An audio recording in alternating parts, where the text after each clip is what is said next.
As a rule, I am drawn to people who operate outside the box. That's why when I met my next guest to get a chiropractic adjustment, I was immediately intrigued when he walked me through an autonomic nervous system downregulation technique as a part of my treatment.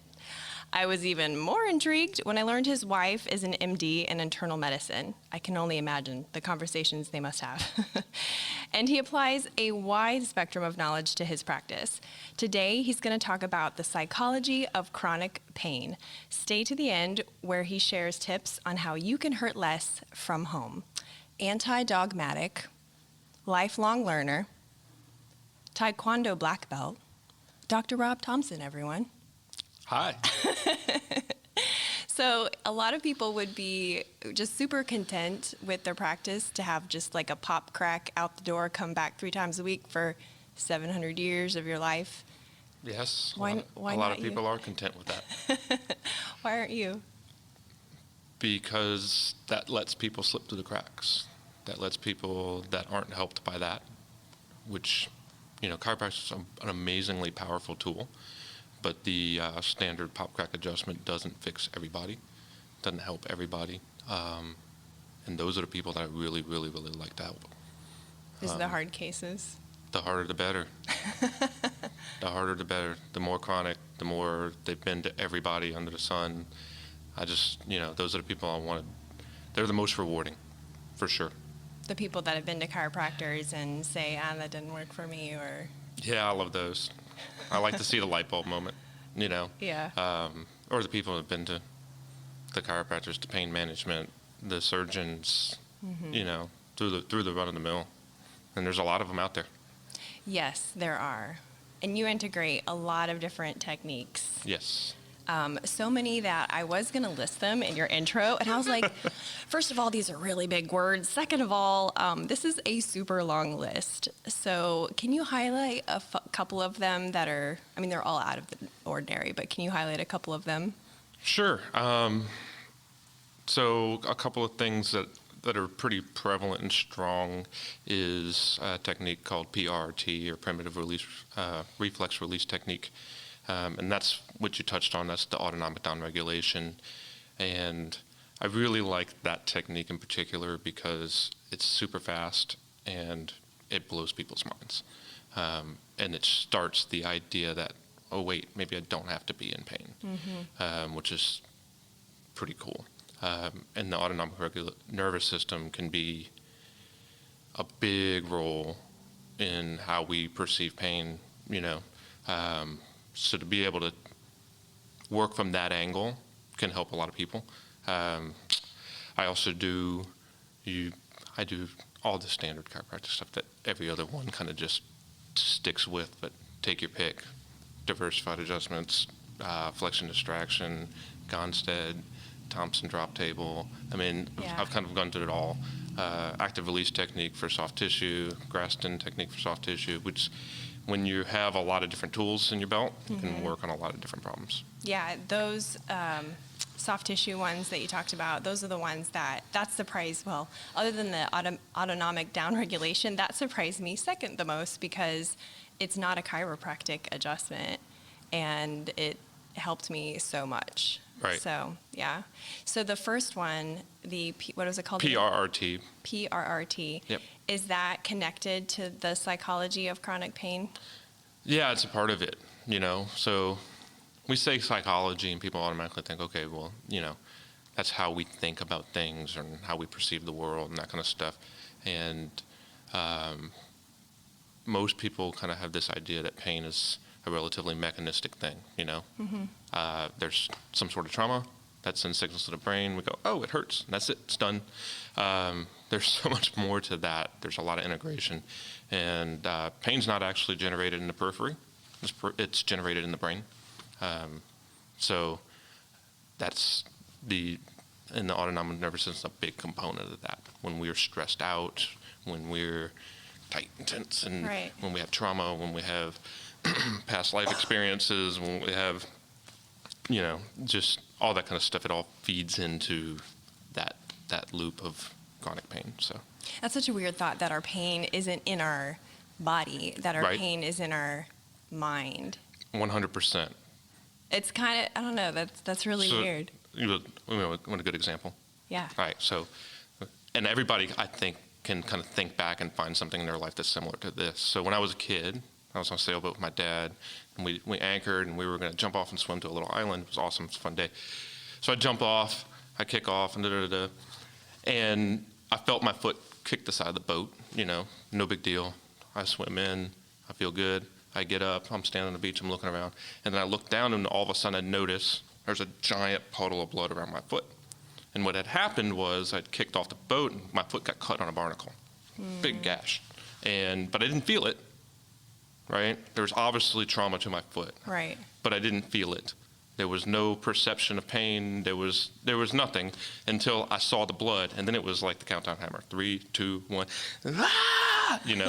Now all of a sudden there's a visual representation. It ties in. My brain goes, hey, tissue damage. That hurts. Even though the actual trauma itself didn't cause any pain, as soon as there was a visual representation, as soon as the idea that blood equals trauma, that means pain. Now all of a sudden, the emotional and limbic part of my brain goes, hey, you need to protect yourself, and it makes it hurt. But before that, there was nothing, right? There was a solid 2 or 3 minutes of nothing, even though I was gushing blood, shark bait into the water. Right, exactly. But I think a lot of people are, hey, where'd you get that bruise? Huh? Oh, I have no idea. And then all of a sudden it's on your mind, like, man, that thing really hurts. Yeah. Even though obviously the bruise, you could have done that yesterday. Right. And now all of a sudden you see the perception. So the pain's generated here. It's not necessarily in the periphery. So how does that translate with memories, or trauma in the body as far as chronic pain? Because what you just talked about is immediate pain. Yeah, acute, absolutely. Acute pain. Right. So what about the people that either they had, a few episodes back we had someone talk about child abuse, and she's talked about how kids who have experienced child abuse they're more likely to have physical problems later on in adulthood than kids who did not have child abuse. So is that an example of what you're talking about? It can be. So, when we talk about the things that feed into our perception of pain, it's not just trauma to the body. It's stress. It's our lifestyle. It's whether we're lonely or not. It's depression. It's our food choices. It's whether we exercise or not. It's on and on. It's so multifactorial, and so with abuse cases, a lot of times those are repetitive traumas, and they tend to get internalized. For a lot of people, they hide that, and they feel like they just have to cope and deal and hold it, and when we have chronic pain, the lines, the distinct areas of our brain that kind of say, hey, this is where we have pain, or this is what's going on, things start to blur, right? And things can come diffuse, and, the emotionality behind it, you might say, you see weird stuff, you get abused, and your brain says, man, my knee hurts. Yeah. I mean, there's just weird stuff. I mean, there's no rhyme or reason to a lot of it other than it helps to recognize that, there can be an external factor or an internal factor, I should say, that's driving that. It doesn't necessarily mean there's anything wrong with that body part.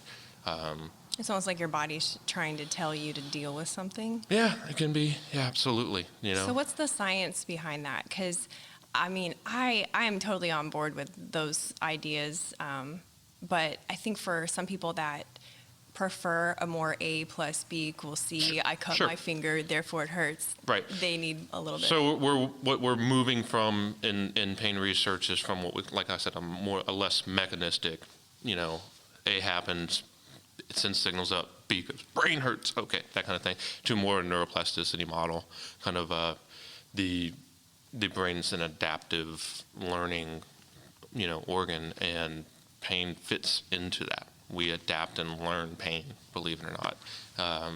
So the science is that generally with trauma, that increases stress, right? We just tend to have an underlying level of more stress. Our autonomic nervous, our fight or flight's ramped up. And especially when you're put in a situation where there's memory of a trauma. So it could be every time I go home and, Uncle Bob's there, and then all of a sudden my back hurts, right? When we get stressed out, what happens is that large muscle groups tighten up. We're getting ready to run or to fight. Or flight. Right? And so a lot of times those large muscle groups, and then what also happens is that the small muscle groups turn off. And the small muscle groups, especially when we're talking about spinal pain, that's just kind of my thing, is that the small muscle groups are what tell us where our spine is in space. Right? They're little bitty guys. They don't really affect motion, but they have what we call proprioceptors that say, hey, when it stretches, that means this thing's moving, that kind of stuff. And when they turn off, we lose the ability to know where our spine is in space. And when we lose that, we lose the ability to adapt. We lose the ability to perceive where we are in space. And a lot of times that gets interpreted as pain. We get confusing signals, that kind of thing. So just stress alone, which is very common in a trauma, in somebody that's had trauma. But it can be, I had 3 car accidents. Now every time I get in the car, I hurt because I'm worried I'm going to get rear-ended. It can be that. I've seen that a lot. Yeah. But it can be anything where we have a memory of injury and our body's primed and ready. And that's a perfectly normal thing. If you think about it, you're walking through the African savannah, Right. You step on a snake, right? The next time you're walking through the grass, you're already tense, ready for that snake to come out. Yeah. So it's a normal physiological thing. Yeah, Monkey Meredith is just trying to survive. You got it. You got it. It's all survival mechanisms. So when you're treating a patient, how do you know if that's what the deal is with that patient? Well, we can always ask, so part of the subjective component, some part of the interview with the patients, hey, have we had any major falls, major accidents, that kind of stuff? You're not always going to get to physical abuse, that kind of trauma in one visit. That's when a relationship has to happen. And sometimes things just aren't quite getting fixed the way you want to, and you can kind of work into that. Some of it's just intuition. Mm-hmm. You work with enough bodies, you kind of say, hey, something's not right here. You get an idea, you get a gauge of, what's going on. A lot of times they feel better, and then, hey, this came back when I was there. Okay, what was happening? That kind of thing. Mm-hmm. It just takes time, and it's not always a first visit thing. Yeah, I would think that it would take some awareness on the part of the patient too. Sure. I know it did for me, because there was certain people I was hanging out with, and I'm like, dang, my jaw really hurts when I hang out with these people. It gets stressed and out. then I was like, oh, and I think holding my tongue, Yep. And then physically that part got really tight. So now I don't hang out with those people. Yeah. And that's, strong for you. That's awesome. Yeah. So do you have any stories of patients that had examples, I guess you could give, of learned pain? Sure. The most common is probably auto accidents. Especially multiple accidents, and they've been through the mill and they never can get better. It's like, hey, every time you get in your car, you're doing this or that kind of stuff. It's just educating people on why and how the pain system works can do wonders. Sometimes just knowing that the brain is the main generator. Yeah. There's actually really good research that shows that just teaching people that neuroplasticity model, saying, hey, this is where the pain's generated. It doesn't necessarily mean that you have trauma to your body anymore. Your body's healed. This is a learned thing that you're dealing with. Yeah. That enough can dampen the pain. And that's a pretty powerful model. That's why any of my patients know, I'm telling them, hey, this is what's going on. You've got a map in your brain of your body. Go through my whole spiel, and it gives people hope to know that, oh, maybe I'm not broken. Yeah, that this doesn't have to be the way that it is. Absolutely. So why is traditional medicine not following more of this sort of model, even on the very basic level of listening skills? You really want to know? Yeah. Do you know who you're talking to? Of course I really want to know. Two main reasons is insurance and reimbursements, right? And so your normal primary care practitioner, your normal chiropractor, your normal whoever you're going to see that's accepting insurance, they got to have a high turnover rate. And they don't have time to sit down and have a conversation with you. In their mind, that's the psychologist's job. Yes. Right? And I mean, I've worked with patients and have integrated well with their psychologists and that kind of stuff, and sometimes they need more than what I can give them in a 20, 30-minute session kind of thing. But in general, there's just a really high turnover rate. It's 4 minutes, It's like, that's it. That's all you're going to get. And what can you do in 4 minutes? You can adjust something really quick. Or if you're a primary care, you can say, okay, you've got this, and this. Here's your referral or here's your drug. I mean, that's the model we live in, right? And the pharmaceutical companies push that. So, and the drugs just mask it. They don't fix anything. So with being married to an internist, how does that, I really am curious about the conversations you guys must have at home. We have a few. Do you see eye to eye on most things, or are there some things that you just agree to disagree? We see eye to eye on a lot of things. Part of that is that Erica works in a hospital setting. She likes to work on the people that are sick enough to be in the hospital, right? And her goal is to get them well enough to get out of the hospital, and then hopefully they go seek the proper care and get their lives better, right? To be well. My job is outpatient. She doesn't like outpatient, right? So we fit well in that respect. Yeah. But yeah, we get in some scuffles sometimes. Hey, that's healthy, I think. Absolutely.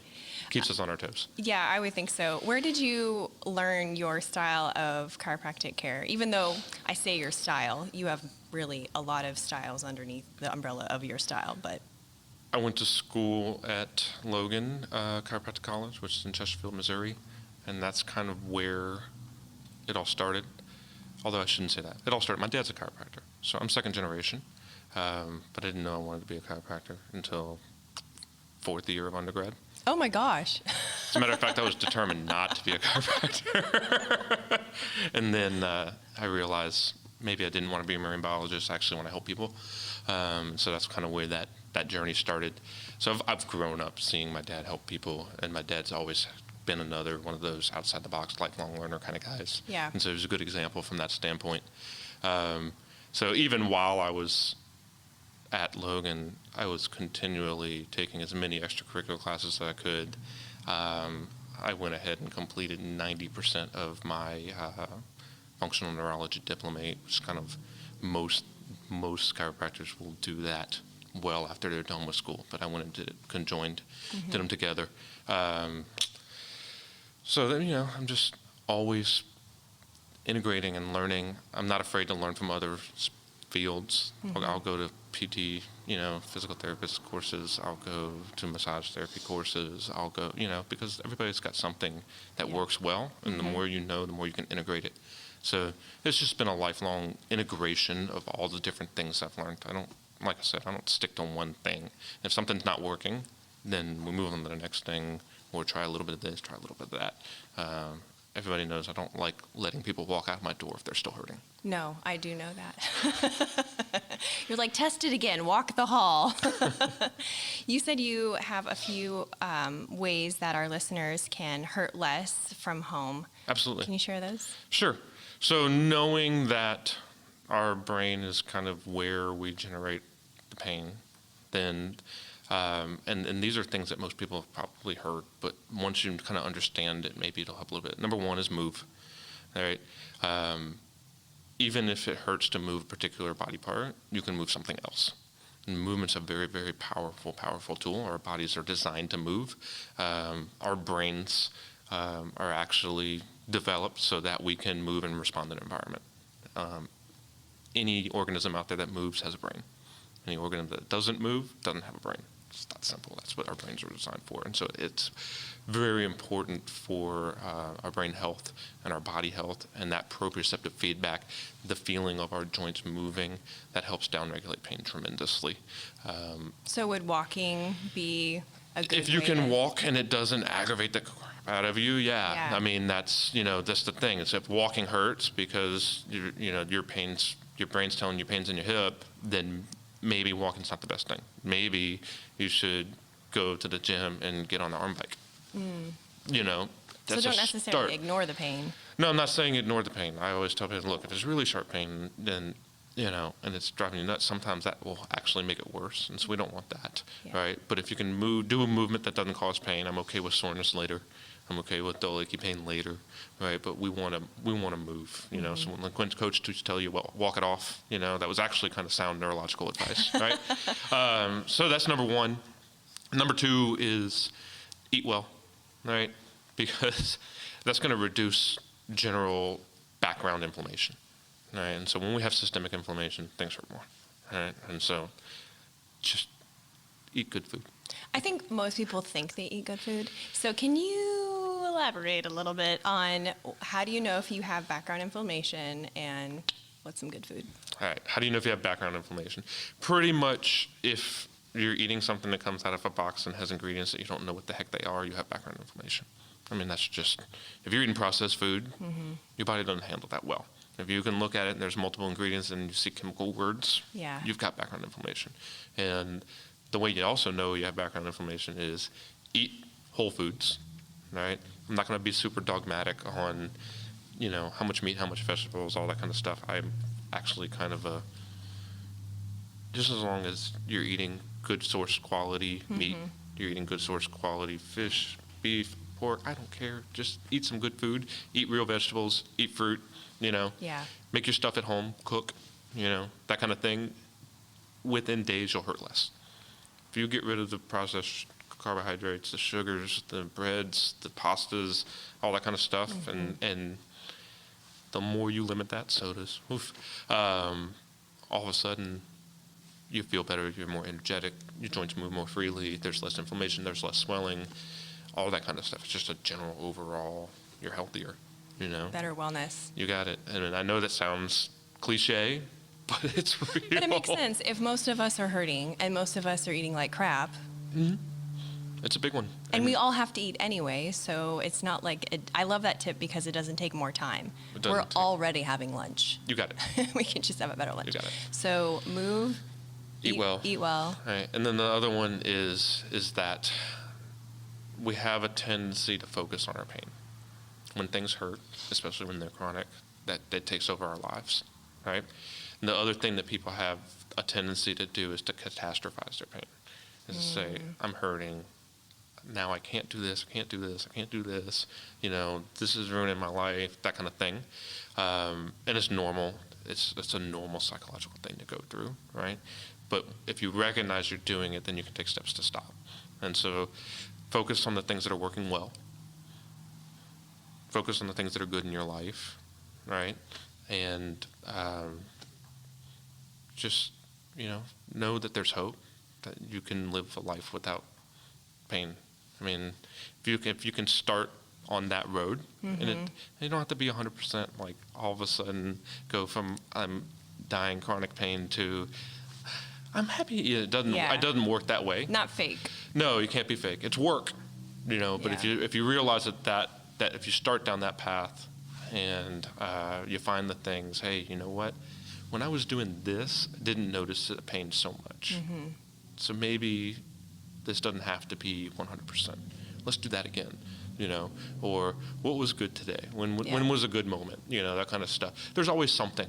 There's always a moment when you're distracted and the things don't hurt, and when you realize that there's that kind of power, then it starts to break that stranglehold that chronic pain can have on you. So wouldn't self-talk kind of tie into that? Because Yes. I hear people say they really take ownership of their pain, like, oh, yeah, my bad knee. Or, well, that's just my grandmammy had it and my mom had it, and so I have it. And it's like they've really claimed it. Yeah, people claim it. Yeah. It becomes an identity. So changing that up might be even part of the. Yeah, it's not you. I tell people all the time, your pain's not you. It doesn't Yeah. define you. That's so good. I love it. These tips have been fantastic. Good. So if you're watching or listening and I didn't ask a question that you wanted asked, then you can email me, message me. I will get some bonus content, do a bonus episode, and email it out. And you can be a part of that list by texting REAL to 66866. Thank you. Oh, where can people find you on social media? They can find me on Facebook at Robert Thomson Jr. Okay, with no DC. P. No P. THOMSON. You got it. And drrobchiropractic.com. And in person, downtown Pensacola. 280 North Palafox. Boom. Awesome. Well, Yes. that's a wrap. High Awesome. five. Thank you, Meredith. Way to go.